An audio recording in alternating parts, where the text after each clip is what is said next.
Three, two, one. G'day everyone. Welcome to Trash Talk live number 24. My name's Ian Maverick, coming to you from Melbourne, Australia. We got 2 hours of discussion about what everyone's been doing with their TRS-80s, and we'll do it the usual way. I do it. Go around everyone in the room, see what they're up to. If you're not up to much, don't feel you need to elaborate or say that you've been quiet, and we'll move on to the next one. We don't have many rules here. The only ones are that you have your phone set to silent, and if you would mind not swearing. The only person here allowed to swear is me because I'm Australian. We don't call it swearing, we call it sentence enhanced. So good evening, everyone. And Good evening. I'll start with, well, my old mate, Peter Stinsky. How you going, brother? Hey, Mav. I'm good. How are you doing? Can't complain. All right. Yeah. What have I been doing in the world of the TRS-80? Let's see. Well, last weekend I exhibited at VCF East in New Jersey at the big show there. That was a big success. I posted my my Model 1 exhibit for all the world to see on all of our social media channels. So I'm sure most of you have seen it.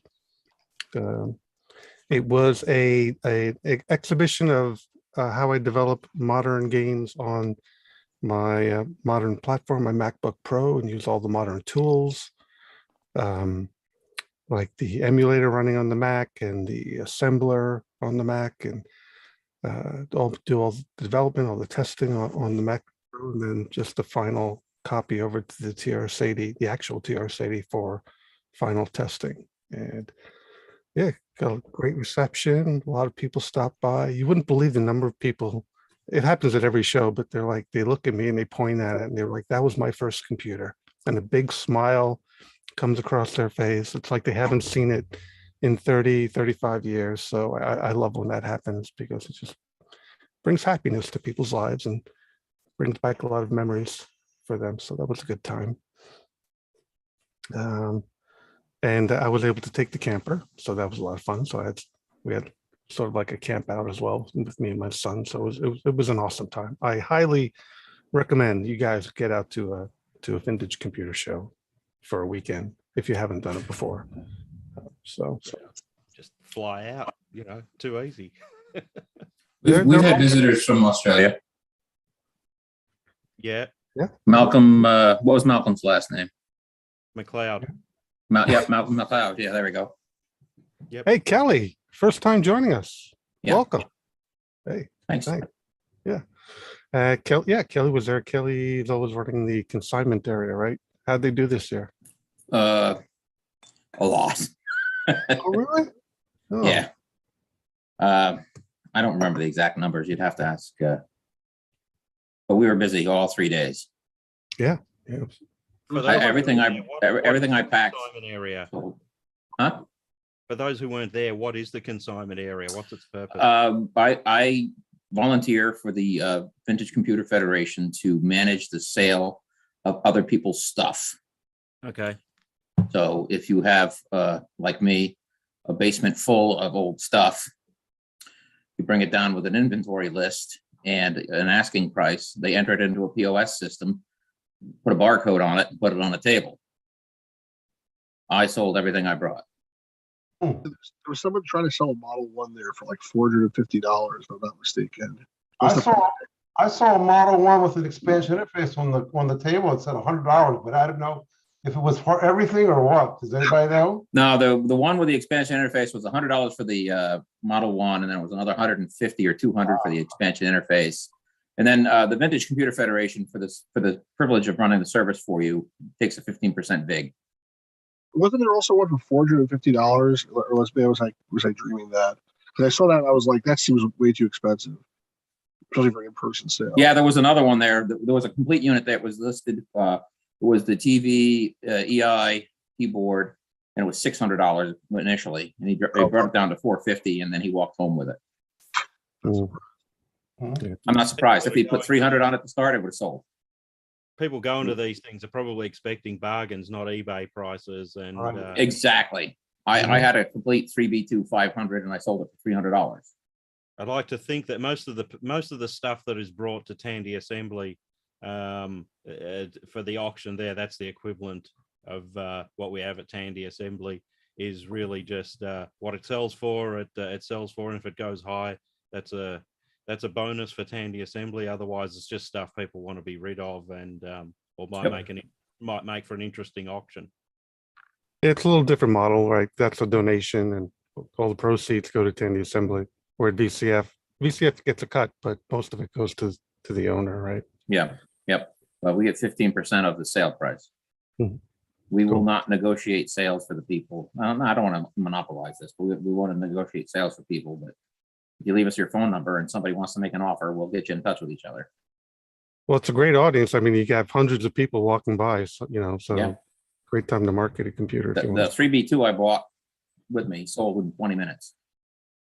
That was going to be my next question, was how many people typically patronize a VCF event? Be hard for me to say. I mean, you'd have to ask again. You'd have to ask Grace, but I'd say there was. People. According to what I read, he said that they made a profit.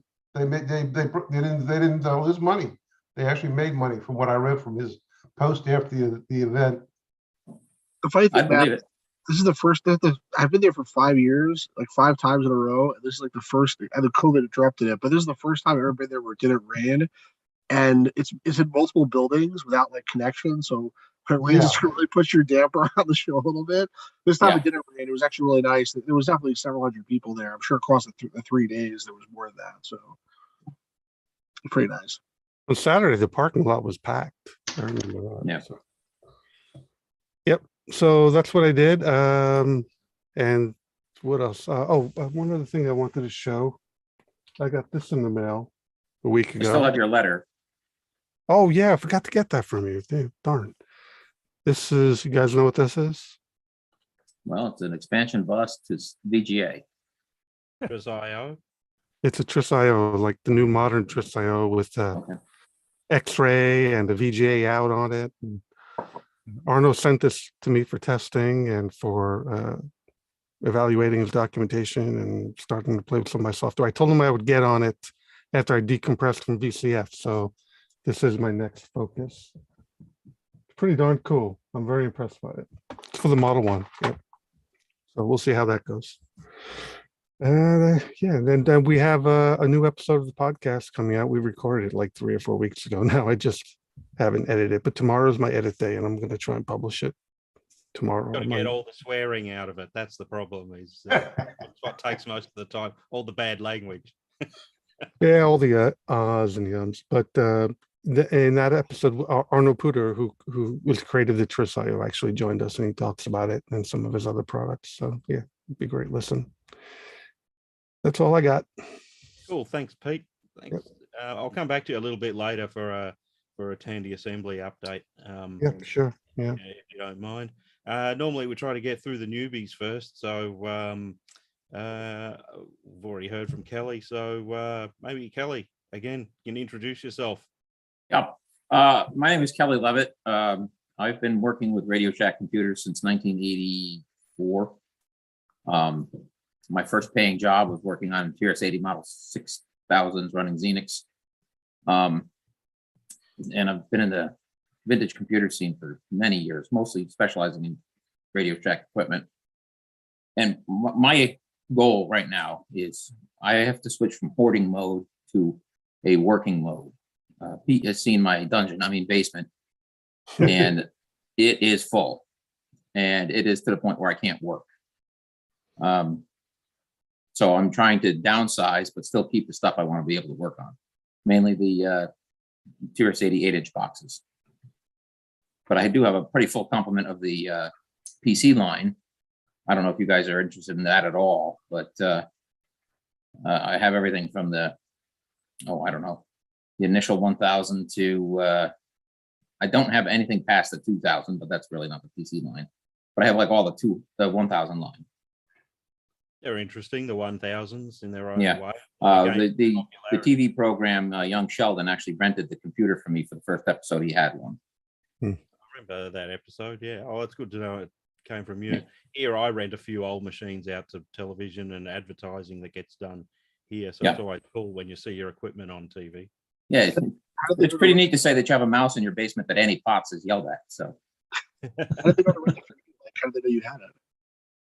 excuse me. How did they know to rent it from you? So how did they know? you had it? Because I am known in the museum here on the East Coast of being really big into TRS-80 and Radio Shack computers. Where did they film that with Sheldon playing at it? Was that in a It real was filmed in store? it was filmed in Burbank, California. Okay. And I'm in in a real store? Oh no, they built a store. Oh, they built. Okay.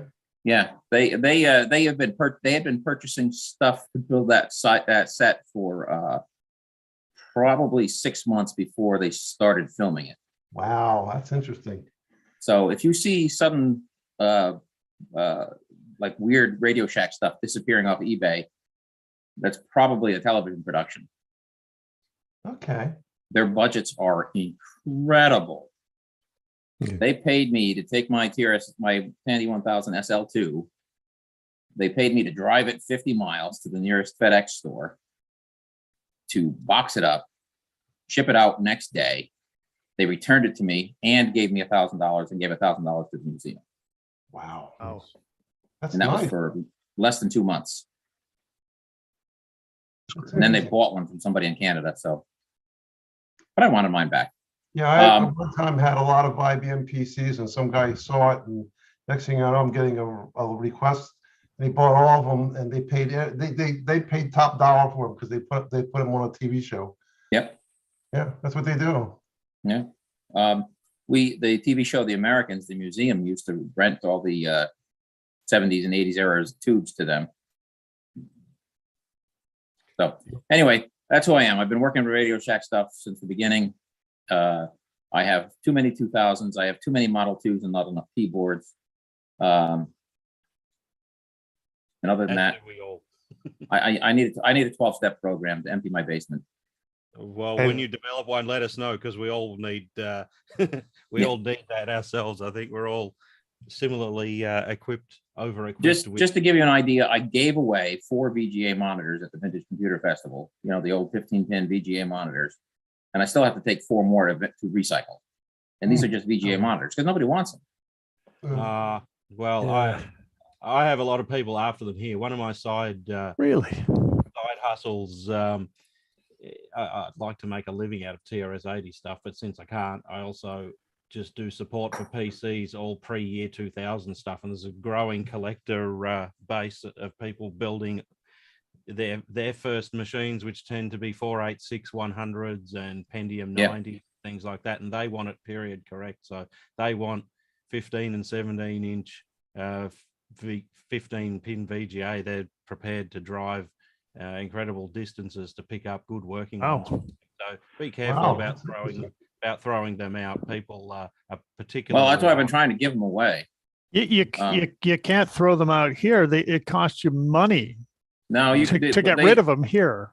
Well, I don't know where here is, but in New Well, Jersey they have a free recycle. The fee to dispose of a monitor is $25. Well, Were you the guy who had the E-Machines monitor? You sold it for a guy for $10 or something? Was that you, or is that somebody else at the show? say it again. You had like an E-Machines monitor, another monitor. You sold it to a guy for $10. One of them was that No, you? no, that was people that were selling them. I was giving them away. Oh wow. Yeah. If Stu, I don't know where you are, but if you're in the general tri-state area, I can arrange to save one and give you one. I'm in North Jersey. I don't think I need one right now. If I do, I'll keep that in mind. Well, where in North Jersey are you? Bergen County, Bergenfield. Oh, okay. Yeah, I'm up in Sussex County, way up in the northwestern corner. Oh, cool. You know, I can see the High Point Monument from my front yard. Nice. And I will go ahead. attest to the volume of goods in the dungeon down there. And I don't know if you still have it, Kelly, but there was a large table just stacked with Tandy PC accessories. It still is, yeah. You're the Tandy- I did sell a 2000 at the Vintage Computer Festival. Kelly, can you get some pictures of your stuff so we can peruse it, look for it? Sure.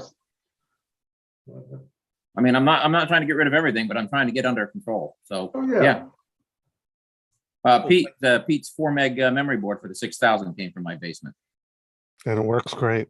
Thank you. I've got one more, but that's mine. As it should be. Thanks for that, Kelly. All right, moving right along. Let's George Phillips. How you going? Yeah, not too bad. What's up? I haven't been up to a whole lot, been sort of tinkering here and there with the emulator. Want to remind everyone that the TRS 8-bit competition continues on and will until November-ish. So if you're writing your Wordle clone, or if you want to be compressing the Wordle dictionary, it's the place to be. I'll post a link to it in the chat, so it's handy if you need it for the details. I have actually heard from someone who is working on the compression side of it, trying to compress the dictionary down. So should be some interesting stuff there. And that's about it for me. Static, like the Wordle one that New York Times use, or do they add words to it over time? That's what I've wondered. They just have a dictionary built into the page. It's the whole thing is right there. And they just check the date and, pick word N out of the list depending on the date. Yeah. Also, can you cheat if you do a view source? Yes. Mhm. Yes, you can. Okay. Some of the other ones I play, one of the ones that I play is a weird Taylor Swift based Wordle clone, and it appears that they add words to it periodically at various times. So it's not static. It's static for a while until they decide to add another bunch of words. So that was the reason I asked that question. But no, that's cool. So thanks for that, George. That leads on neatly to Dusty, actually, because we've got the next TRS 8-bit coming out in about a month's time. Is that right, Dusty? And you're muted. Sorry about that, guys. Yes, yeah.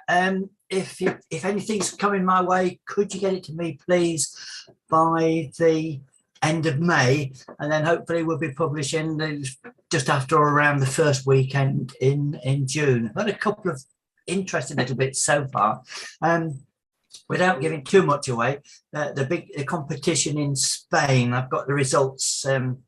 These guys look to be zooming or meeting together and actually holding competitions. It's mainly, by the looks of it, for the cocoa. But again, it's just nice to see guys doing something with a Tandy, isn't it? And as I say, they're in Spain, not too far from us.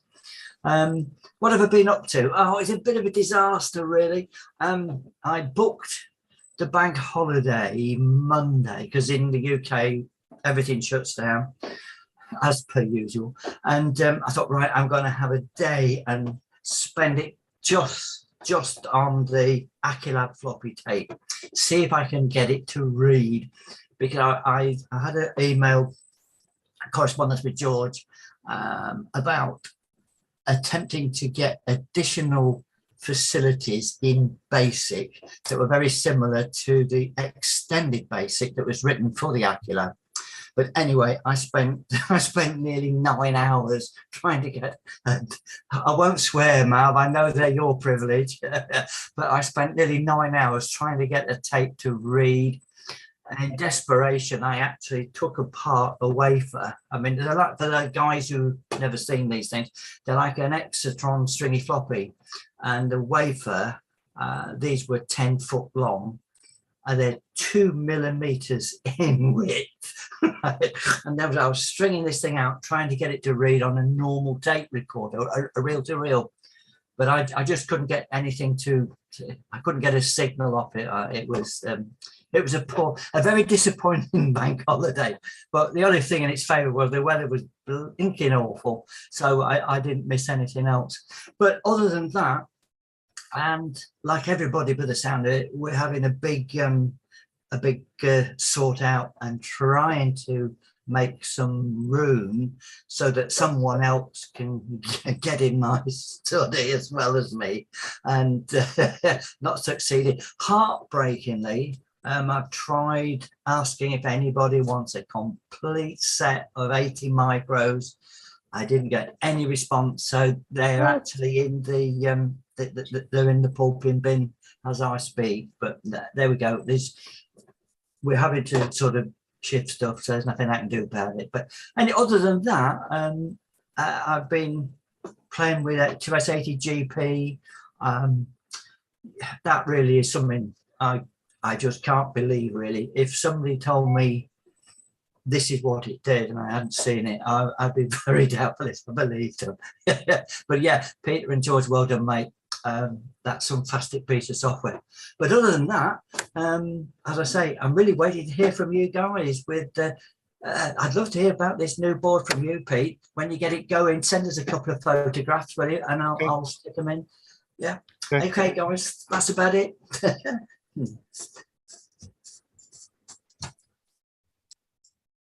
Mav, you muted. It's 2:20 in the morning here, and just purely as a matter of interest, I've got a bit of the rifle range for 7:30. Well, you'll need a few coffees to get you through that, but good on Well, you. my heart is breaking. A whole complete set of 80 micros in the bin. No, it wouldn't happen in this country, that's for sure. Wouldn't happen over here. And George, is your set complete yet, or not complete? I think I'm missing some of one of the final years, maybe 87s or 86, but mostly. Yep. There wasn't.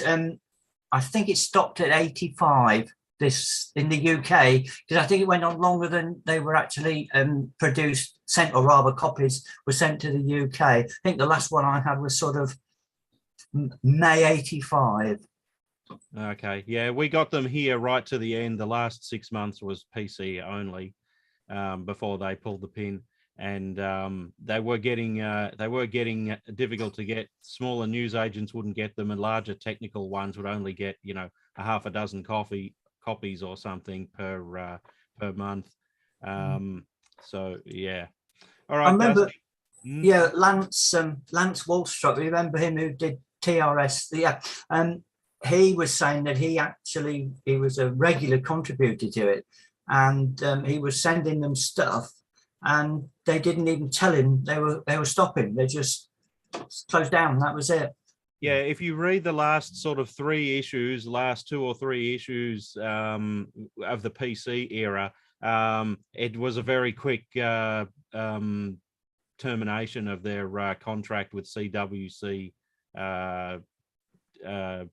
Publishing or whatever. They just they must have just within the space of a quarter just said, we're not making enough out of this, we got to stop it. So that was it.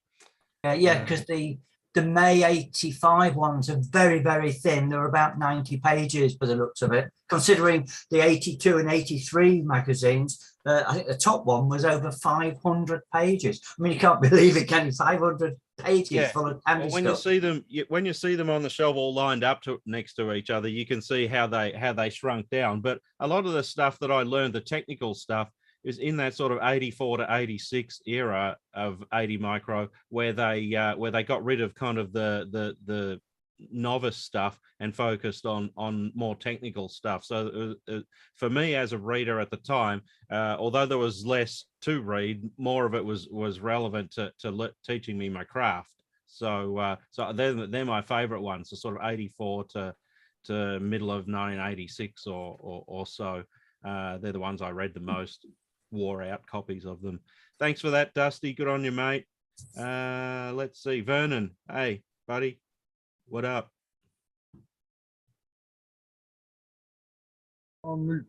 Yes.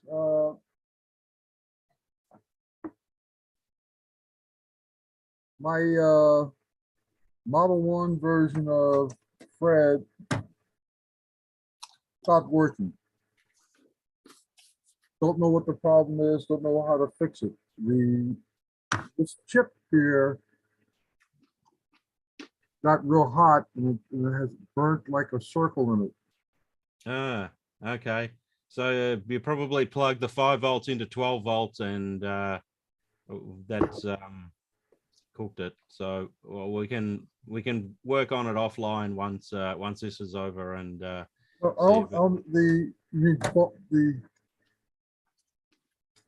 it had two little wings and I put them on both sides of a capacitor, big capacitor in there, and that should be 5 volts, right? yeah. Interface. No, it's 24 volts out, I think, out of the large capacitor, 0 volts on one side, a large amount on another, which is then regulated down to 5 and 12 to run around the expansion interface. So the power actually needs to be picked up off a leg of a transistor within the power supply, not directly off the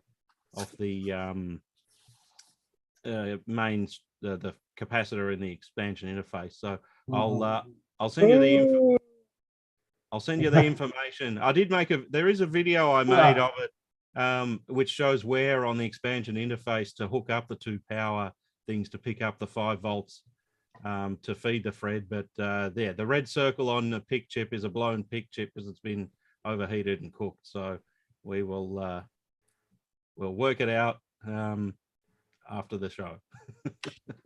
Sounds like you've seen it before, Mav. Yeah, Cat Mantra did the same thing, I think.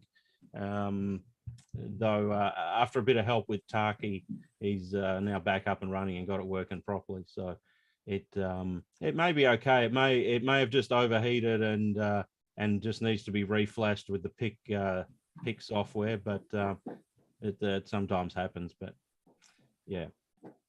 Oh boy. Always if you're unsure where to pick up power from on a board, put a digital voltmeter on it and just confirm that it's not the right place. It happens to the best of us, Vernon. What else is new?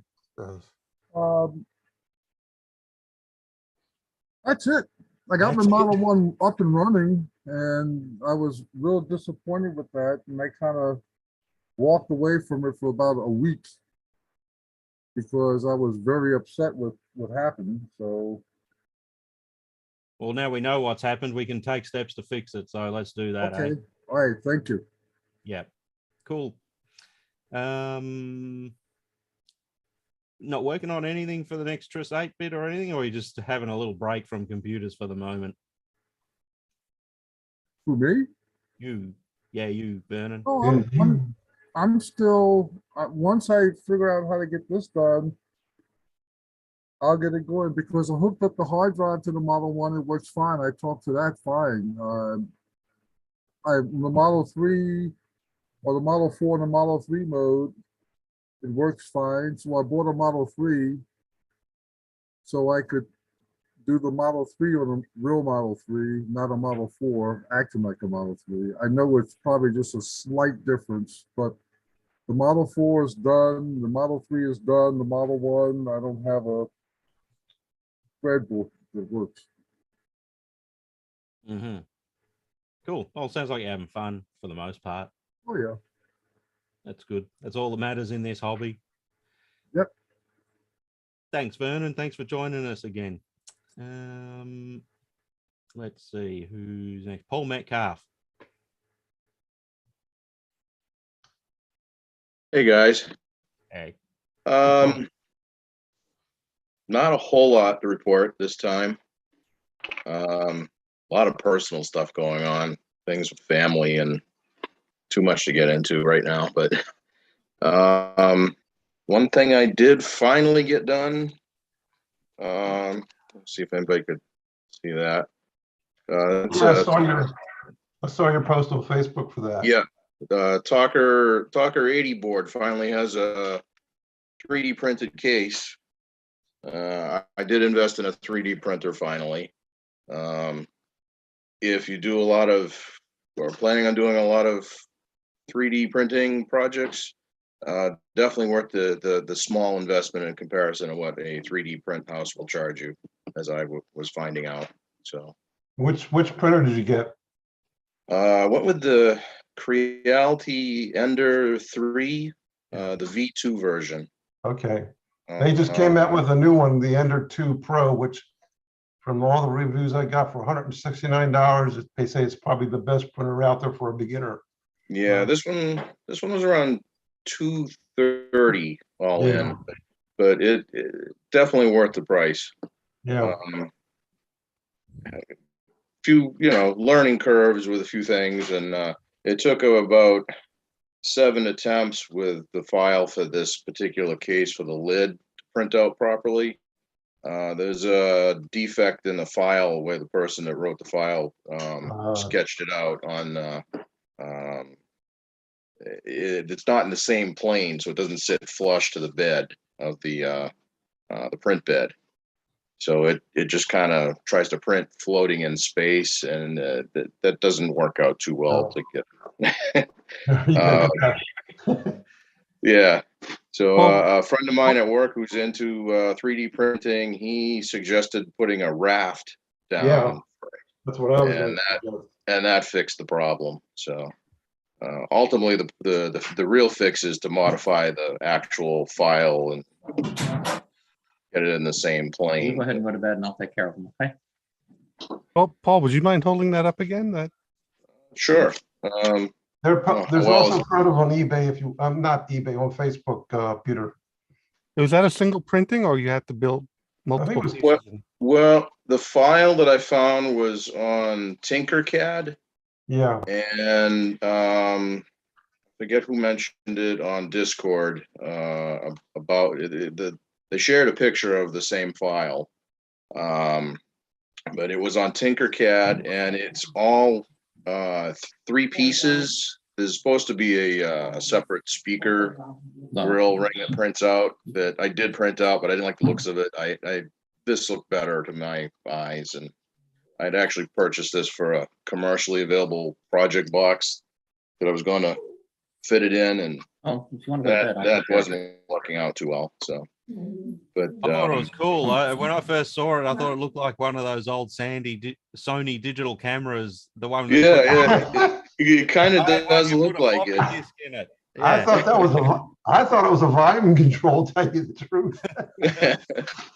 No, it kind of does look like a old digital camera, but no, it's where the speaker sits in it, and it, after a year and a half of it sitting in the box, me wanting to put it into a case, I finally said, well, I gotta have a few minutes. I'll do this, and 19 hours later, the first version came out, and to get the lid right, I ended up having to chop up the file into a separate file for just the lid, and adding that raft, and that did work in the end. So it looks good. Thank you. That's great. Other than that, collecting parts, got the last parts in for the new Chroma TRS board that I got from Mav. Just haven't had a chance to assemble it yet. Got to lay out the box that I want to fit it to as well, and just really haven't had time with, like I said, a lot of family Not enough things. hours in a day. Yeah, too much family stuff that had to happen right away this past month. Oh, you'll be back to it next month. You can give us an update then. Good on you, Paul. Jay Newith. Yeah, how you doing? Hey. Ian, you sent me a message about those chips for your Fred. You might want to let everybody know there seems to be a problem with getting chips for the Fred now. Yeah, I know. We're entering an interesting time here where parts that I use to build a lot of the things that I sell are getting thin on the ground, and the latest one has been the DS1307 clock RTC chip we'll use on the Fred. I came across I went on eBay after I saw your message. I found a guy who's got like 12 of them, but they're from Greece. I don't know if it's something I want to mess with or you want to mess with, but I'll look into it. I actually have bought stuff from Europe, from Poland and Hungary, surplus electronic parts, and surprisingly, they've all arrived in a reasonable amount of time to Australia and all. I just didn't know if that was the right part. I sent you a response on Facebook. You might want to see if that's the right chip and check it out. I'll He check had it about out. 10 of them. Yeah, I'll check it out. I mean, I think it's one of the Mouser is the one that I've been using, and they reckon they're getting a supply of them at the 30th on the 30th of May. So around Yeah, I saw that. Yeah. around a month from now, which is okay, but it will sort of put back any plans to sell any more of these for a little while. I have noticed that the genuine ones from Maxim seem to work the best. There are a lot of cheap Chinese ones which sort of semi work or give problems. So I'm kind of keen to avoid those ones if at all possible. So I'll sort of make an update and talk to people who are thinking of ordering them. I don't know that actually if everyone who uses the Fred actually uses the RTC, because a lot of people. I do. Yeah, I mean, I have. Well, here's a funny thing. I have one on each of my computers, obviously, and I don't really care about what the date is, so I don't even use the functionality of the RTC. I just use the fact that it emulates a hard drive. That's all that really bothers me. But some people obviously really want the RTC and want it to work properly. So the Fred actually works with nothing in the RTC socket. It just won't do real-time clock stuff. So for some people that may not matter, but I'll just be talking to people a little bit more when they order one to make sure that they know what they're getting, and if there's going to be some late delivery of the chip to allow their Fred to RTC to work. So what else you doing, Jay? The other thing I wanted to mention is that I think is Sean here? Is Sean around? Sean's there. Sean, guess what I got in the mail 3 days ago? No way. No way. I got them. They found them. Well, they were buried in a pile in the location in New Jersey, just sitting there ready to go into a trash can or something. And some guy saw it for some odd reason, looked at it and says, hey, this looks like it's got to be shipped. They contacted me. I said, give them back to me. I got them 3 days later. Fantastic. So that kind of worked out real well. And then the third thing is I have decided that the Model 4P power supply that I've been selling, I'm going to cease producing it because it's costing a lot of money to put those two power supplies in it. That's about $40 of the board. So I'm going to just drop that power supply and then just promote the Model 4 for it, because it'll fit in with the 4P. So it'll just be two power supplies, the Model 3 and the Model 4. Makes sense. Be less inventory for me to carry around. Yeah, I forgot to say, I did receive the transformers for the Model 1 power supply. Oh, I did too. I got them. I got two of them built, ready to go.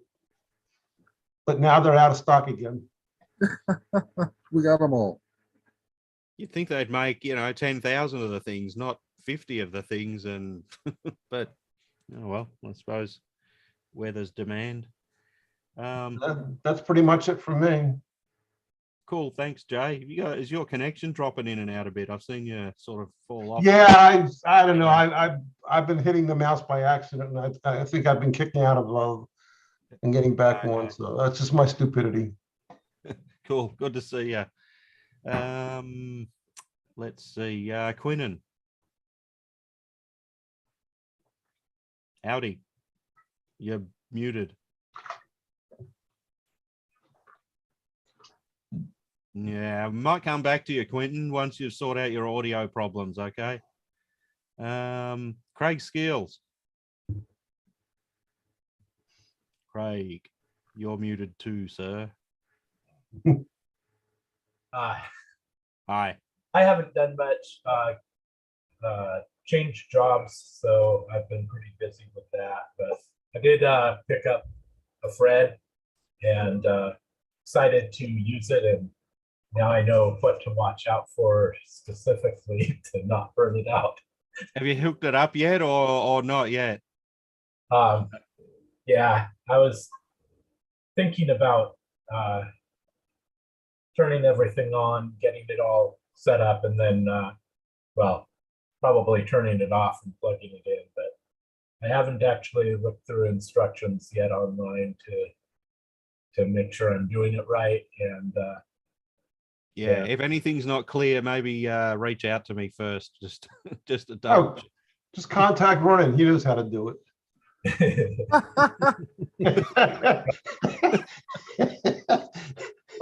thing.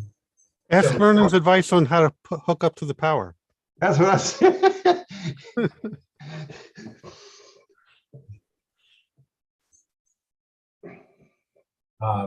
Yeah, I think that's about it for me for now. Cool. Thanks, Craig. Thanks for joining us. We'll check out your blown up Fred next month when we're online. Yeah, you may have to, help us through fixing it classroom style with a bunch of us.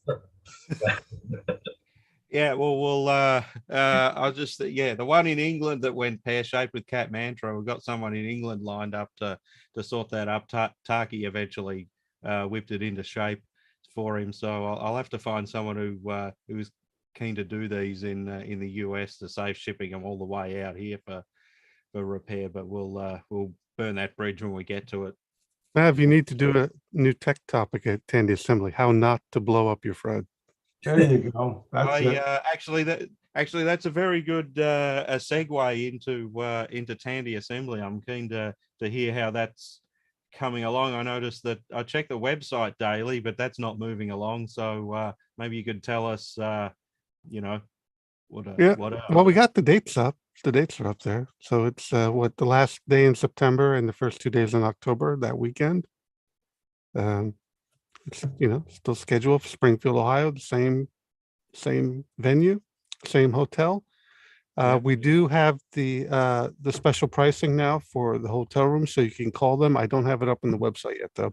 Just tell them you're attending the Tandy Computer Convention, and you can get the special price on the rooms. That's available now, pre-booking. So Okay. I don't have any of the sponsorships up. Probably do it this weekend. Hopefully we'll get that moving forward. But yeah, it's full speed ahead.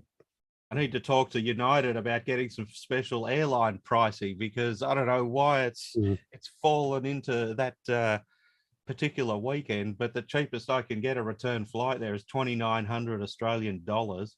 Whoa. That's gonna, I have to sell a fair few Freds to buy that bloody ticket.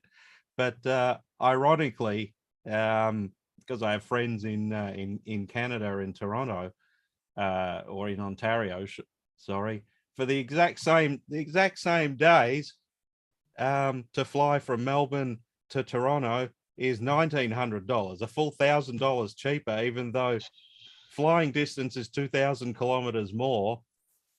And so I'm waiting for the route to from Melbourne to Dayton to come down in price. But at this stage, I may as well fly to Toronto, hire a crappy car, and drive south down to Ohio, back up to Toronto and fly home. I'm pretty sure I'd still be better off. Do you think it's because of the price of jet gas, you think? Jet gas? You mean aviation Yeah, fuel? aviation fuel, I mean. Yeah, it's bound to be it. It's probably United has the right price, and Air Canada hasn't updated their prices yet. They haven't realized how much it is. Wow. So it's more likely that Air Canada are going to lift their prices than United drop theirs. But Right. at least I have a goal to save for, and it's not. It's I got a few months to do that. You better be there. You got to be there this year. You know I'll that. be there. I've already committed to a tech talk and some other activities and things there. So it's a no-brainer for me. The only thing that would stop it is I can't go another year without you next to me at the exhibitors. Matt, have you tried other cities like close by? Because like Dayton is a small city. There's other like Columbus and whatnot. And have you tried like things like that? Well, generally from Australia to Tandy Assembly, it becomes it's a 3-leg each way. So Melbourne to LAX, LAX to Chicago, Chicago to either Dayton or where do we go? Was it Columbus at Columbus, I closer think. to Chillicothe, Pete? I think It was so. closer to Columbus, right? Yeah. Yeah. Chicago. So Yeah, the route I have to take goes Melbourne, LAX, O'Hare, Dayton, and even if I change it to Melbourne, Dallas, O'Hare, Dayton, it only changes it by a few dollars. So Yeah, I'm just saying check the other cities that are not just Dayton. 'Cause it could be a huge difference sometimes, just from U.S. travel speaking, to get to a bigger airport as opposed to a smaller one. Sometimes, just yeah, I'll have a look into it a bit closer. I mean, my son Geordie, who accompanies me, is sort of doing the work for me, and sort of said, "Hey, I got a route here for $1,900 to Dayton. It goes from Melbourne to Tokyo to Doha to some other place and ends up in Dayton. But Sounds instead of like the a 27 ES package. yeah, but instead of the usual 27 hours flight time, this is 47 hours. And I'm like, they'd have to pay me to do that. What's that thing? What the hell is that? That's Craig, keep your cat out of the picture. Craig Buchanan's cat. Yeah. Well, you could always FedEx yourself too. Yeah, Big yeah, crate, FedEx little yourself. holes. Yeah, you know, FedEx yourself. It'll get There you there. go. Send some friends with it. On the staying with the topic of Tandy Assembly for the moment, as a seller of items, I'm doing my bit to promote the event by including one of these flyers in each of the things I sell these days. It will arrive with most of the things that people buy off me that are Tandy related. So I encourage people to include one of those to get the word out about the event. Anything that you can think of to publicize the event. Can you send me that the file that you use for that so I can put it with my power supplies? Certainly. Okay. Right. So looking for someone else. Peter Phillips. Oh, you can hear me here? Yes. You can turn your volume down maybe 10%. Oh, I don't know how to do that. I'll speak quieter. Yeah, speak quieter. Yeah. All right. That's easy. Well, TRS-80 actually it works a treat. We pulled this out at a random event using whatever the Wi-Fi was and a Surface laptop, and it worked fine just to get a Model 3 demo going for everybody who were pleasantly surprised to see it. I continue to work on bugs. I can if I share my screen here. All right, see if I can get the spotlight going. Okay, how's that? Good. So I went sort of looking for problems. I've been slowly obsessed with disk problems. So I went searching. I'll paste it here. I found someone who was having trouble with like a GoTech formatted HFE drive, which I think is an old bug for the GoTech, but I decided to try it out on the emulator. And I don't know what a Ranger 2 is or what a Ranger 1 was, but anyways, started out, enter the date. Now they said they had trouble with the backup, so I decided to try the backup option. Now, I guess a little bit tricky here because you have to eject the disk and then go and insert a blank DMK, hit enter. And I won't go through it all because now it formats the disk and now you have to eject it, save it, and then go and put the original back in. I kind of wonder if like there should be menu options for this. Anyways, and you keep going. But it eventually does work, that it does make a backup copy.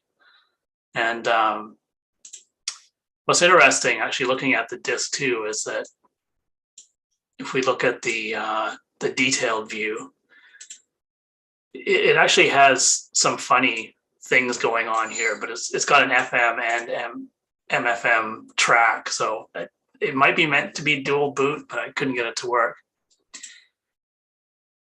Anyways, what they said though that the problem was with the HFE, so I decided to give that a try. So do it again, back up, and then checked, put in the unformatted HFE, and then it gets lost. And I couldn't quite understand this because the HFE and the DMK formats, like there should kind of be, one should be a superset of the other.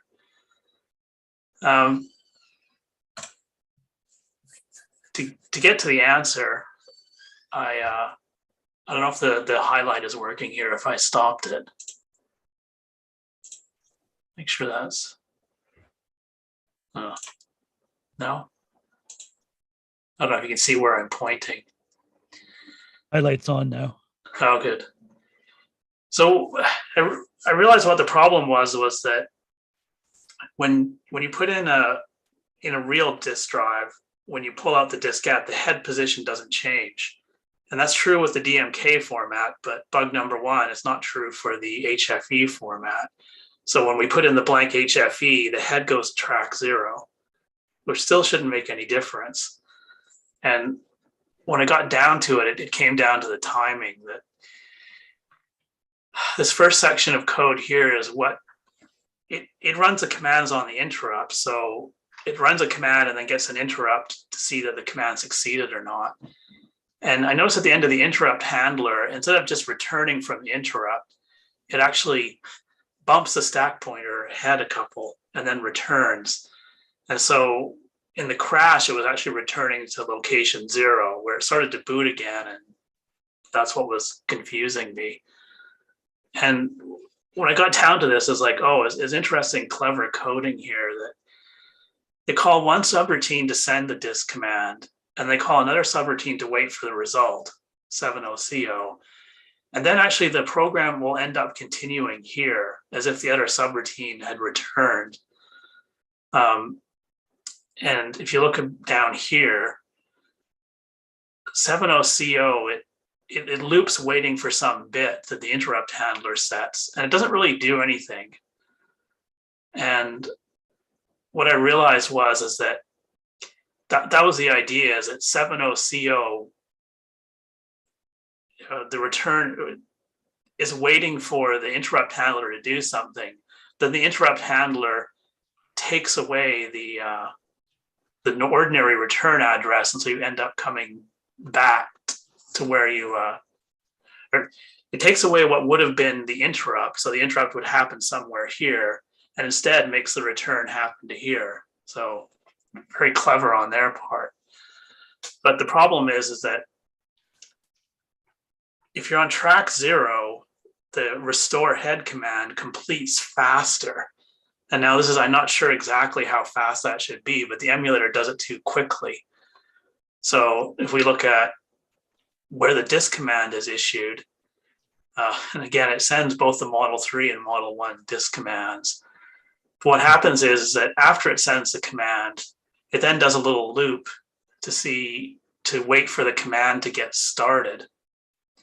And what was happening is that BC is on the stack now instead of a valid return address. So before this loop finishes and we pop BC in return, the interrupt happens and we end up jumping to wherever BC is and we're lost in space. And yeah, at this point I'm not stuck. It's like I can fix the track 0 bug. That's a legitimate bug, but I'm not really sure about this command completing quickly, since I think LS-DOS or one of the DOSes I know relies on this. If the command completes too slowly, it will get an error. So yeah, it's just another bug, I guess. And yeah, that's about it. I mean, this is all part of trying to make sure that all of the disk formats work as well as possible. Second one sounds more like a feature. Sounds like if you fix the first one, you won't have any issues. So Yeah, but then I'll just know something else is wrong and doesn't feel right. And so it is an accident. It's like, one bug gives me another bug, but I'm worried about both. yeah. That's okay. Thanks, Peter. Good on you. Always look forward to your presentations every month, mate. Let's try Quinnan again. Okay, working this time? Yeah, I can hear you now, loud and Okay. clear. Don't know what the problem was. It's a stupid buggy release of Zoom, I'll chalk it up to. All right. Last month, Tim Mann mentioned he was working on a replay feature for CW2 DMK. The replay feature solves the problem that if somebody had a diskette that CW2 DMK was having trouble making sense of its format, we'd often need a physical disk mailed to us to figure out what was wrong. Now we just need the full log from the read sent to us, and then CW2 DMK can read the log back like it was reading from media instead. So that should be a handy feature, especially for reading unknown diskettes or weird diskettes that having trouble making sense of. Well, Tim got the work finished, so I made a new release of CW2 DMK for Linux and MS-DOS with the replay feature and some other enhancements. It's version 4.9.0, and so it's available. Here, I'll post it in the chat. So there's the link to it if anyone wants to grab the source or binaries to go play with it. And so hopefully now we'll have a lot less trouble from people like Ira, or a person we're working with in Germany occasionally runs into weird diskettes they can't make any sense of, that CW2 DMK is not parsing. So we can now get the log and run it through and see what's going on inside the program. That's the only thing I had for this month. Here, always good to hear updates from people that things are slowly moving along. So good on you. Thanks for joining us. Craig Buchanan. Hey. You did get rid of that cat? It's still here. Nothing I could do about that. Yeah, just a couple of things this month. TRS-80 wise, I've been working on recapping some machines, and so I was using some recap kits from Console 5, and they had recapping for, say, a Model 4, but they didn't have anything for a Model 1. So I've been working with Luke at Console 5 in putting together a Model 1 recapping kit, which he says will be out shortly. So that's good. So I can at least get the Model 1 recap. In the meantime, I started looking more in depth at the LNW-80, which doesn't do anything, even though it seems fine. And close look at the circuit board, and I noticed that underneath a extremely small electrolytic capacitor, it has eaten away the circuit board. Just under the little cap and one of the transistors. And so I'm looking at it, and I found it on the schematics, and was able to see that. I was hoping, oh, great, I can fix this, because I've got a picture of what the traces should be, so I can put the traces, re-implement the traces. But unfortunately, the part that's eaten away is cassette input. So that has nothing to do with anything, and was probably never used in the life of the LNW-80. The cassette was probably never used, but I'll fix it anyway while I'm there. Put it bodge wires in the Tandy tradition of blue exactly bodge wires. Yeah. Yep. That's the plan. The Tandy product, unless it's got blue Kynar bodge wires everywhere. Well, that's just it. When you open one of these things up, you're always just like, okay, now what of this what of this bodge is from the factory and what it was put in later? I don't know. So, but yeah, that's most of the Tandy news this month. Craig, you mentioned somebody's selling a recap kit. What Yeah. do they include in that kit? I'm curious. Yeah, typically we're just talking the electrolytic capacitors for, a variety of, I recapped a number of the Atari, 1632-bit line, and the TRS-80 disk drives. I recapped the power supplies for those. Just, and in that case, it was just, straight buying the capacitors themselves. So what's the Model 1 kit going to comprise of? I guess the two big ass capacitors in the keyboard and in the expansion interface. They're the obvious ones. What else? Actually, and I'll wait to see, but it should be the full list of electrolytics. So, and those will probably end up being two separate kits, the Model 1 and then the expansion itself. Although they're extremely similar, I think. Yeah. People don't realize the power supply regulation circuit in the expansion interface is actually a duplicate of what was in the Model 1 anyway, right down to the two big ass capacitors and two LM regulator chips and things like that. So the only reason I'm asking is because for the last 2 decades, so we'll call that for all of history, there's been a debate about whether to shotgun recap computers or just recap known problem capacitors and not worry about all of the smaller ones. And there's good arguments for both of them. But in my experience of 30 years of repairing Model 1s, it's really only the two big capacitors that give problems in them, and maybe a couple of the other not small tiny electric ECAPs, but medium-sized ones. But really, the rest of them were put together with for Tandy surprisingly high quality ECAPs in the Model 1 at least. It's the same sort of question has been asked about the color computer line, and it's well established that the color computer 1 and 2 got good quality capacitors straight from the factory. They got good ones, but with the Coco 3, they went cheap on the capacitors, and a lot of them have ECAPs in them that are wildly out of spec. So they're the ones that need to worry about. The Coco 1 and 2 rarely have problems with the capacitors, but I don't take that as criticism to not produce a recap kit for the Model 1. I'm just giving you my thoughts on shotgunning on a Model 1.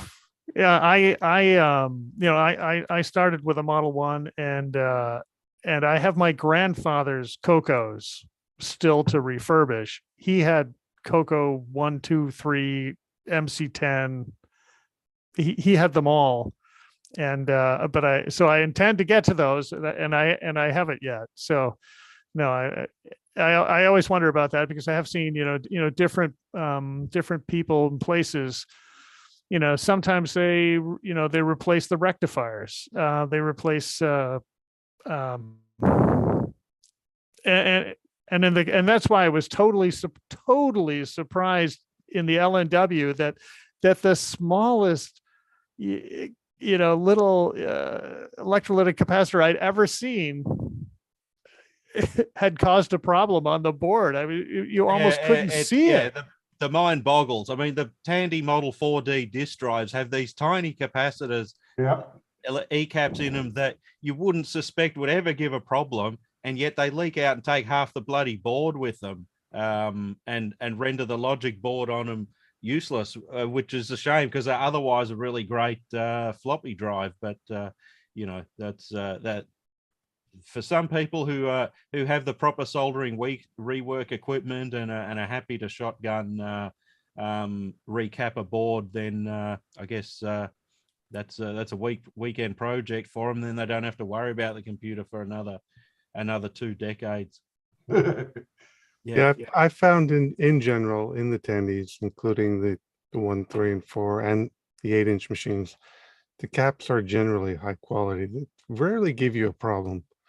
I mean, so it's just my personal opinion not to do like a full recapping just for preventative maintenance, because likely the caps that they used back then are going to be higher quality and still work well. And you know, there's the flip side of, you know, desoldering all the caps, you could cause damage to your board. Right. Yeah.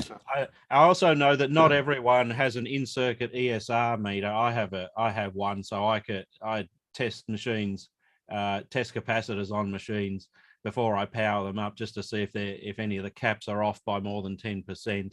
And it's rarely a case on the 1, 3, and 4 machines and the Coco 1 and 2 that the E caps are off by more than 10%. And really in the 3 and 4 machines, the only thing that sort of gives their power supplies and their general longevity a question mark over it is the reefer caps, which are not even electrolytic caps. They're mains filters, and they let out the magic smoke weekly. I did see a YouTube video on somebody repairing the original, Model 1 monitor, and and when he went through the monitor, he discovered, no, it wasn't the caps.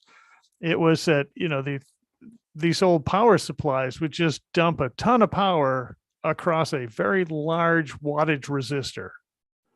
And it was actually the resistors that had burnt out. And that was leading to like incredible power supply problems. The one I watched was one where, when they flip the screen from like all dark to all white, and suddenly your screen goes to like half the size, it just can't keep, it doesn't have the power. That was the giveaway. That's just a model. That's just a standard Model 1 monitor. That's not a fault. That's a feature of it, mate. Anyone who writes games realizes that once you fill the screen with more than about 50% of white, the whole image is gonna contort. But yeah. All right. Thanks for that, Craig. Good on you, You're mate. welcome. You coming to Tandy Assembly this year? I am looking to get there. Yep. Awesome. Cool. Well, if I can make it, you can. So I'll see you there. All right. Hey, Matt, I have a quick question for you. On that in-circuit ESR meter, is that just a scaled down LCR meter?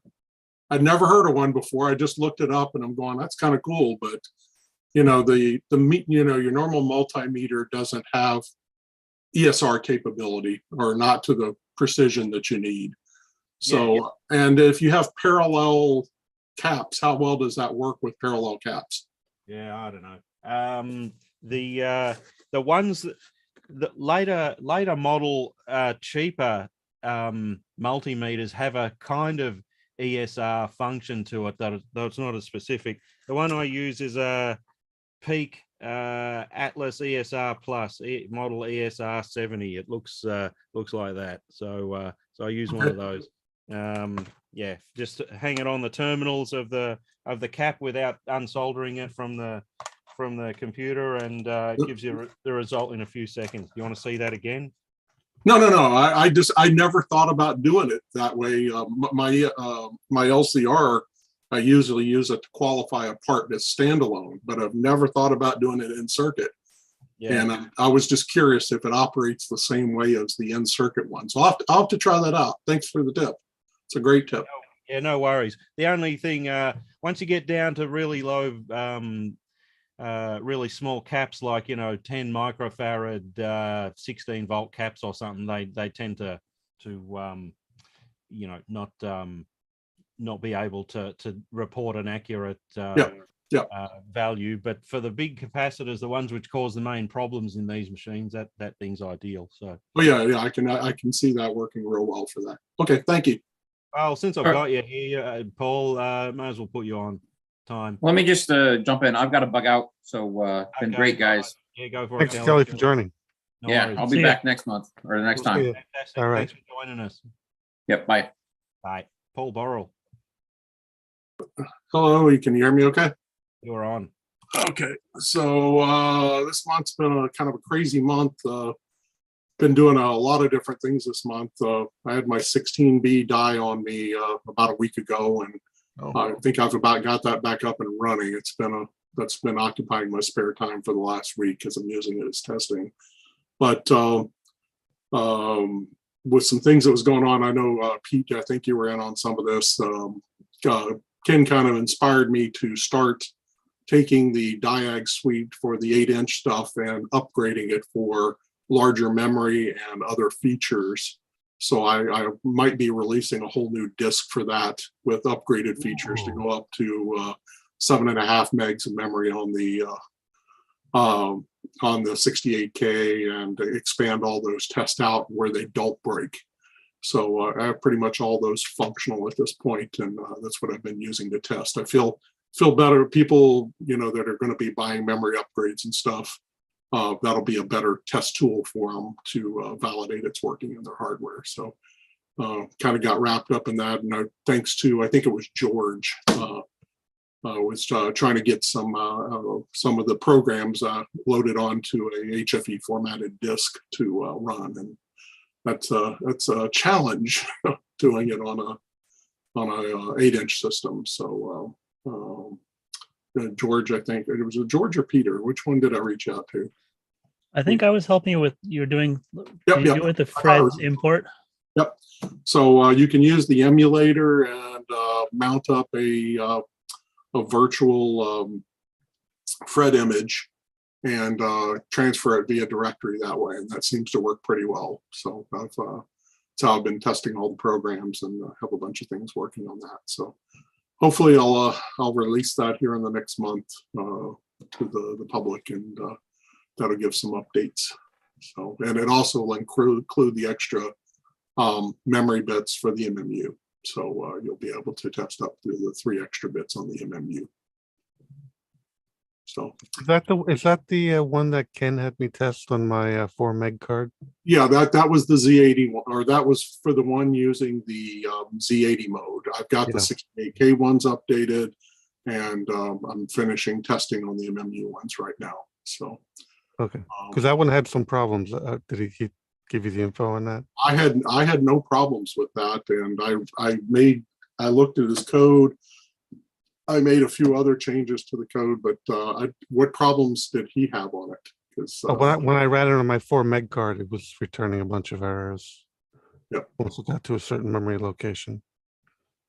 Okay. It could be the board itself. That's what I'm thinking, because I tested them on my boards and I have no failures. Okay. And that seems to be working okay. But you may have an issue. That's the SIP card version, right? Yep. Okay. So yep, you guys kind of inspired me to finally add the code for it. So I finally just started digging through it and started getting all the adjustments to make life a little easier rather than testing it the way I was testing. Very cool. Good. Cool. Thanks for that, Paul. Good on you, mate. You coming to Tandy Assembly? Yes, of course. I've talked to Pete. I may end up doing a tech talk here, and then I'm going to be donating some boards for the auction. So there'll be some boards available to help out with Tandy Assembly for future years. So that will be so cool. Yeah, the tech talks. Don't be anyone who's got a technical thing. Don't be shy or anything. There's hecklers, but there's not many. So. I've got some really cool stuff I'm trying to get finished. And if it all comes to fruition, it's going to be some really neat stuff to demo. But, even if it doesn't come to fruition, it still makes for a good talk. Everyone likes to hear a good story. But yeah, all right. Thanks for that, Paul. Okay. Sean Sinstra, hey mate. How you doing? Good. You coming to Tandy Assembly? Ooh, at those prices, I don't know. I know, right? Yeah, look, yeah, I'm a bit surprised to hear the plane tickets are that high from out here. So I'm in Sydney, by the way. So yeah, my ticket prices aren't going to be much different to yours. So scary stuff. Yeah, look, I've been spending far too much time staring at my source code again. So my little I guess, yeah, virtual machine slash Infocom emulator. To give you a bit of a history of how it's put together, half of it is like a core piece of code, the virtual machine itself, and half of it is the I/O piece. So doing the disk I/O, the memory, screen input, all that good stuff. The core piece was well written, well assembled. I kind of wrote about it in the last TRS-80, but yeah, it was really well put together in a way that made it really readable for me. But that meant it was really slow. So I've been spending most of the time optimizing it. Anyway, I got it to the point where it was reasonably, running at a reasonable clip. I've been racing it against a Commodore 64, so it was winning. Happy days. Important stuff, right? So anyway, got it to a decent point and added a whole bunch of extra features. Got those to work. The guy one of the guys who was involved in the original code base has now taken my core code that's been rewritten, put it into the Spectrum Next. So the Spectrum Next is now benefiting from the code that was originally TRS-80. He then took that, rewrote a chunk of it, and I've been able to steal some of his ideas and put it back. So there's some interesting collaboration between TRS-80 land and Spectrum land that's resulted in now the core code for computational tasks runs another maybe 10-12% faster. So it's all good, because the upshot of that is anyone who does play a game on it, and I do have one or two testers who I've been giving advanced copies to, they notice that, yeah, it makes it less irritating to wait for the next turn. So even on the really modern games, it starts making a difference. So that's been a lot of fun. The other piece that I've been working on is, so I've got now a Model 1 and 3 version, and I need to backport those speed changes. But I've also done a beta testing of a Model 2 version. Why? Well, it seemed to be there to complete the set, right, at this point. So I do need a bit of guidance on what an expected Model 2 hardware looks like, whether 64K model or 128 makes more sense, because it does make a big difference to how I write the code. There'd be few Model 2s with anything other than 64K, so that probably answers that question for you. No, that's good. That's good to know. So yeah, so the model, although in emulator mode, anything's real, right? But yeah, because I like the idea of it running on real hardware, and people are nice enough to send me photos of their old machines running games that should have been released back in the day, but Infocom and Tandy clearly missed a trick back then. Yeah, so I'll give that a go. The one crazy issue that I did run into on the Model 2 was that the hardware scroll that reserves scroll protects top lines, that's got some real issues on LS-DOS for the Model 2. So that's been an interesting challenge. But other than that, that's what's keeping me busy. Well, it's interesting you mentioned the porting of games from the Spectrum to the TRS-80. It sounds odd, but what you got to remember, they both run Z80 processor, but also a gentleman in Sydney whose name escapes me at the moment. Mark McDougall. Yeah. Ported some high-res games from the Spectrum over to the TRS-80 Model 4 high res, and the reason it works is because in the highest resolution on the Specky, 256 by 192 is only two colors, black and white. So you can sort of translate that to fit into the Tandy high res board, or the high res board that I make and sell, and they actually result in playable versions of classics like Lode Runner, Alien 8, which are animated graphic things, but not so animated that that the graphics board can't keep up. So it doesn't surprise me that much that stuff from the Spectrum makes its way over to the TRS-80 world. So that's kind of cool.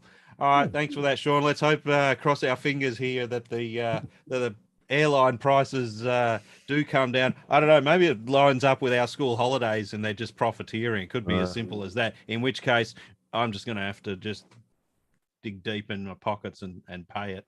Unfortunately, there's no two ways about it. Thanks for joining us. I'll catch up with you next month. Let's see, who's next? Karen Roberts. Hey, stranger. Hey, you. What have you been doing this last 12 months or more? 12 months or more. Well, not employed for one. Oh, really? But you know, yeah, the VLA, but yeah, I'm sort of half-assed looking for work. Really, I should be looking for work. And hey, you know, one thing I've been doing, it's totally unrelated, is Amazon, what do they call it? Solutions architect training. I'm taking that. Hopefully you'll get a job out of that. Anything to do with Amazon should. I know the pay scale for that is immense. I was really shocked. Sometimes upwards of 300,000, depending if you're really talented or experienced, I should say. But you know, Mav, I've been giving some thought to your travel dilemma. If you can make your way to Mexico and cross the border, they'll fly you for free. And you get a phone. Oh God. Okay. Yeah. Yeah. I'm just sort of trying to get my act together. I'm kicking myself for obviously selling off all my TRS-80 gear, but still got your Amigas? Oh, good Lord. Yeah, I've sold a lot of them, but I have the key ones, 4,000, 1,200, a 500, and that's, and my 2,000. Yeah, so you got all the cool ones. That's the important thing. Yeah, I sold doubles and I sold ones that I don't use a lot of, but I mean, to be honest, I should be packing all of this into storage and moving. I'm probably going to end up in DFW, Dallas Fort Worth, for the job hunt. I'm a couple of decades short of working for Tandy, though, I'm afraid. Unfortunately, yeah. Hey, good to hear from you, and good to hear that you're still kicking around. So I am, and I'll be back more active in the Tandy group here shortly. So we look. By the way, everyone regrets selling their Tandies when they sell them. So guys, yeah. I look at the corner of the room where all that gear was, and I'm just kick myself over and over. The regret for those who pack and ship their Tandies as well. Yeah, we won't talk about that. I used your photos in a presentation back in 2019. So well, thank you for that. I think we've saved a lot from being busted in transit by explaining to people the folly of packing and sending these 8-inch machines. So I know, you know, I'm still finding some of that hard, brittle plastic on the floor here. Send it on to Pete. He can put it back together with Gorilla Glue. I'd be happy to. I mean, it's a substantial amount of chunks that didn't make it when I sold it. So yeah, I'd be happy to. All right, Karen. Good on you. Thanks for joining us again. Yeah, thank you. All right. Arno Purda. Hey everyone, how are you guys doing? Yeah, Arno. Not as much time as I would like to have for the hobby, but I wanted to just talk about one thing. A few years ago, I was working on an application for the TRS-80, a client to the retro store that runs on the TRS-80. And I've been doing the 80 back in the days, but I'm just getting too lazy. So I thought, okay, let me just do that in C. There is a small devices C compiler, SDCC, that actually is quite usable for writing applications. Now, I also wanted to have a little bit of a UI, something that is maybe a bit more modern.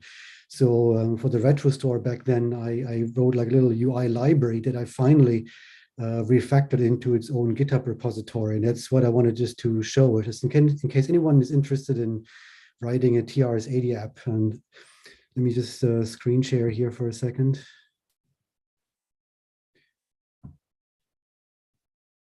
Okay, can you see my screen? Yep. Yes.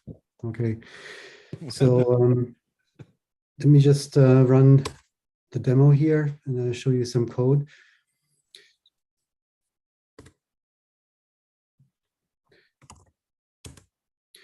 So the library just takes care of some animations here. So for example, it includes a little bitmap raster library for the header here. And when you go into a submenu, it just does all the scrolling and kind of moves back out again. There's menus here, so you can just select a menu item. There's a form support, so it automatically aligns all the menu or the form items. Has like yes, no toggles. It has different like choices here. There's also input field where you can then type something in. Those of you who have a Pocket Tris card probably also recognize the UI. I've actually butchered the library to compile on the ESP for the same kind of look and feel of the configuration interface.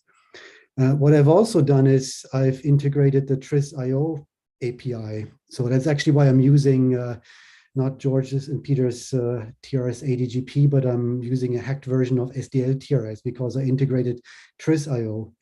So here's Trisnik, that's the system that Pete donated a while ago. And I also have a C API for this now. So you can just input the domain name and it just contacts the Whois service.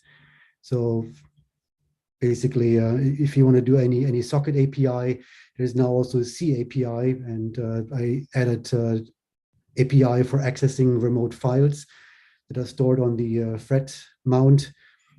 And yeah, that's basically the demo. I can show you what the code looks like.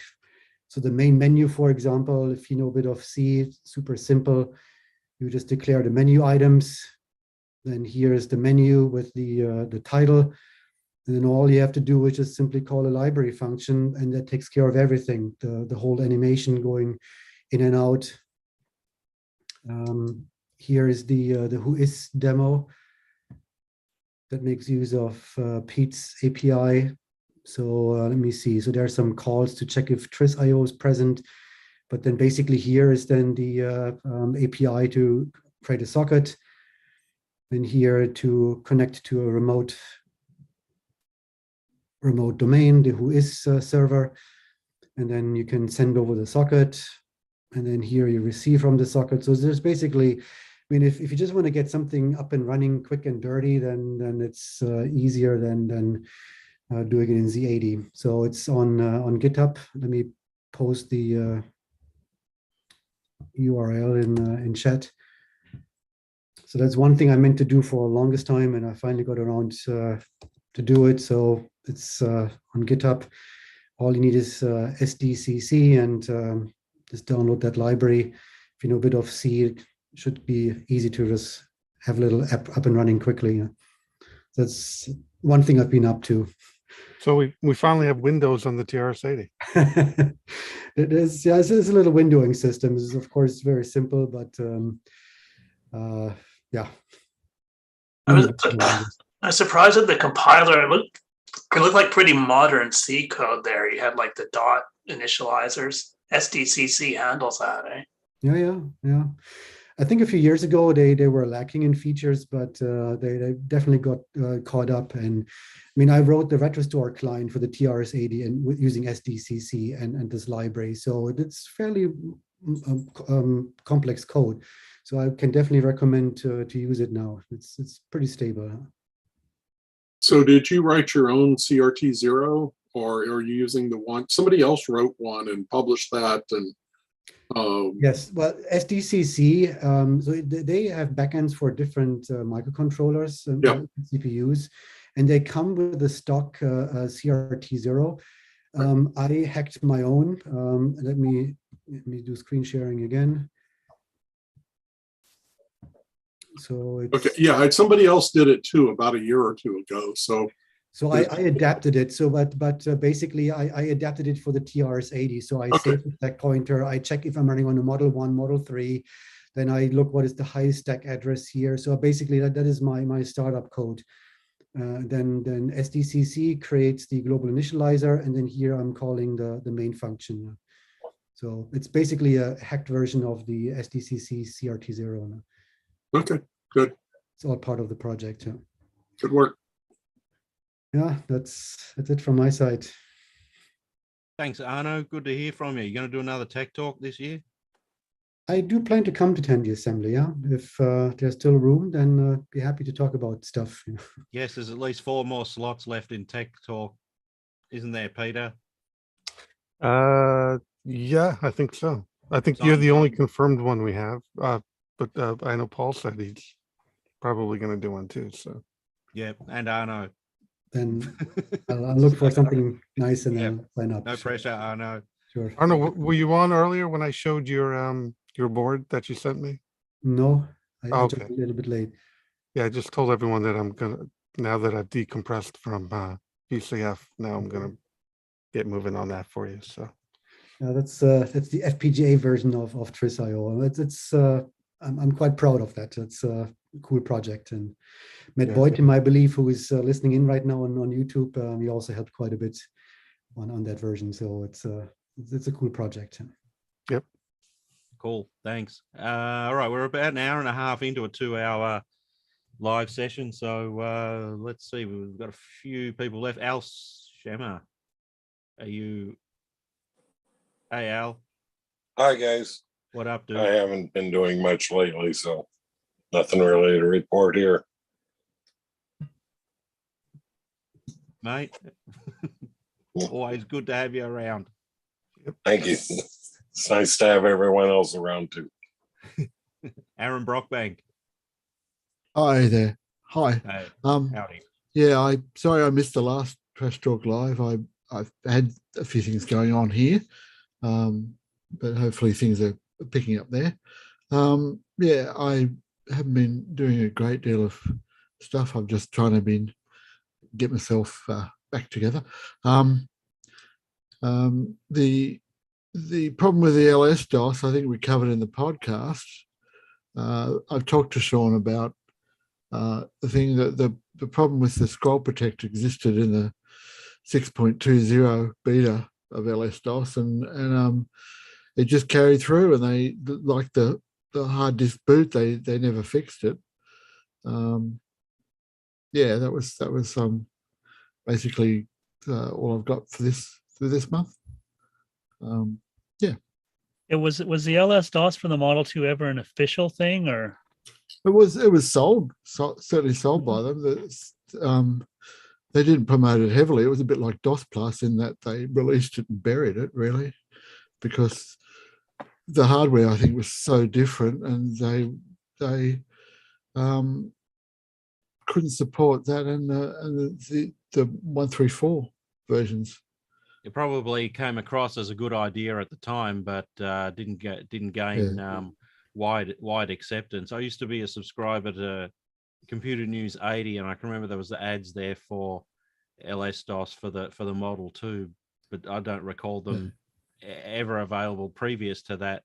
Don't know. Well, maybe the LSI Journal mentions that they wanted to push LS-DOS onto quite a few other platforms as well. They were trying to make it a bit more widely available, not just for Z80 systems. I think at one stage there they were looking at doing something on the IBM PC for it as well.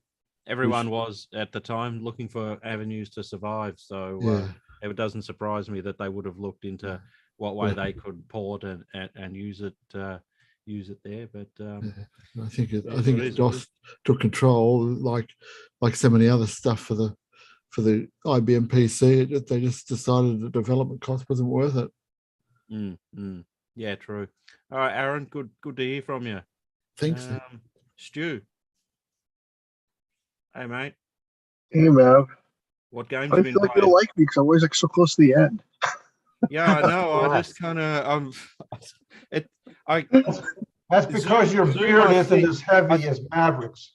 I think Zoom arranges everyone's windows different on everyone else's computer. So I go like this on Zoom, and then you always seem to be down the end. Change the I'm just kidding with you guys. So the highlight of my month was definitely meeting Peter Satinsky at the Finnish Computer Festival East, as he already described. He had a really nice booth there, along with his son. And it's actually somebody on one of my streams the other day, Peter asked, like, mentioned that he wants to write. He asked me if there's a C compiler for TRS-80, like Model 1. And I said, I doubt it. I have no idea, but I doubt it. But I said he should look you up, because I said you were showing off your like amazing like assembler workbench with like real-time debugging and breakpoints and tracing and stuff like that. So I was like, he should hook up with you and figure out how to do that. But that was a pretty cool show and a pretty cool booth. And then at the end of the show, I noticed that Peter somehow acquired a copy of the second Rainbow Book of Adventures, which I have the tape for, but not the book. And I wasn't sure if he was selling it or if he bought it. Unfortunately, he had bought it, so I didn't get a copy of that. If anybody has a copy of that book, let me know. Aside from that, obviously I've been streaming. Last stream I did was actually yesterday. Did this tape by installing Word. Yeah, how do I blur this stupid thing? Hold on a second. I hate when that happens. Here, unblur there. So it's Instant Software Pong, and then on the other side, Perfect Pong, which by the way is not perfect at all. It's very version of Pong. Oh, it's better than Pong, because Pong on the one side of the tape was very like jittery, and the Perfect Pong was a lot more smooth. And then I also did another issue of Sela magazine. So actually, in the middle of CIA Adventure, I had to stop in the middle of that. So hopefully tomorrow or Monday I can do that. But it got a pretty nice turnout. Actually, I streamed a little earlier than usual. And what else was I going to say about that? Oh yeah, Ira messaged me. He's like, "Where do you find all these original tapes? Like, how can you range so much?" And I'm like, "Well, I have a bunch still here, that I haven't gone through. But just at this point, I'm not picky. Whenever I see anything game for TRS-80, which I don't have on eBay, it's just like buy. And this Pong, I happen to see like in a bunch of other random, stuff that everybody has copies of, and just I was like, I never saw that before. So, obviously it was like $1 million. I wouldn't have bought it, but it was cheap enough that it was worth it. And I just have more copies of Backgammon to offload now, Blackgammon, Blackjack. So anyway, that's about it for me though, man. Instant Software, that tape you held up, the Pong one, Instant Software, is actually the software publishing arm of Wayne Green's conglomeration of magazines. So it was kind of attached to 80 Micro, but not really. It was like a separate company which sold software, and they sold actually a big catalog of software, quite reasonably priced, but being the time, the early 1980s, a lot of people who were buying their computer from Radio Shack or Tandy probably only thought of buying software from Radio Shack or Tandy. So so in my sort of picking up of computers over the years, I occasionally find tapes from Instant Software and C-Load magazine and things like that, but most people kind of didn't realize there was or didn't take advantage of the market for software outside of Radio Shack. But the thing I liked about Instant Software is that they had a lot of sort of small production, interesting, I can't think of a better description other than limited or restricted appeal software. So a lot of their stuff. What's that one? It's a good example of a limited appeal. Bowling Record Weekly. So so that's So a lot of stuff like this too. Unfortunately, that's all. Yeah, that sort of stuff is for sort of small. It's not a game, I don't believe. No, I think it's a baseball database for a small community baseball team. They were probably computerizing in the early 80s. Right. Bowling, what did I say? Yeah, bowling. Bowling, right? Yeah, but exactly. But I was talking about my stream the other day, like the main, I think aside from Radio Shack itself, the main three publishers for TRS-80 in the early days They were all connected to magazines. There was instant software, like you said. There was a TRS-80 software exchange, which was connected to SoftSide. And there was creative computing software, which is, of course, creative computing. So those three magazines sort of, I think, started up in the beginning. And then obviously, as time went on, you had more real publishers, quote unquote, like Adventure International was one of the big ones. Yeah. Yeah. I mean, Ira will hate me for saying this, but I've got hundreds of instant software tapes of various things that I haven't had the time to get around to rip copies off and send them to him. I've collected that many systems over the years that have been bought or donated to me that I've just got boxes and boxes of cassettes. But Games, let me know, man. I'm interested. I'll just put them in a FedEx and send them all to you. I mean, they even Instant Software had like half a dozen different ham radio specialized cassettes for the Model 1, which on one hand it makes sense because Wayne Green's background is in ham radio, so that was. But on the flip side of making sense is not making sense is that the Model 1 is the single worst computer to have in a Radio Shack. In a ham environment, it just creates too much RF to operate in the vicinity of shortwave radios. So it got to try these things, and so yeah, the Instant Software had a bunch of stuff for ham radios, mathematics, scientific applications. They really produce some interesting stuff. Maybe in a future talk, we should look at that sort of stuff for a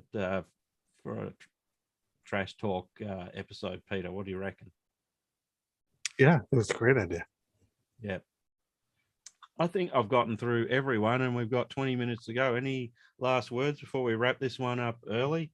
I saw Craig Skeels had a cat there a moment ago. Is it still around? Probably writing code.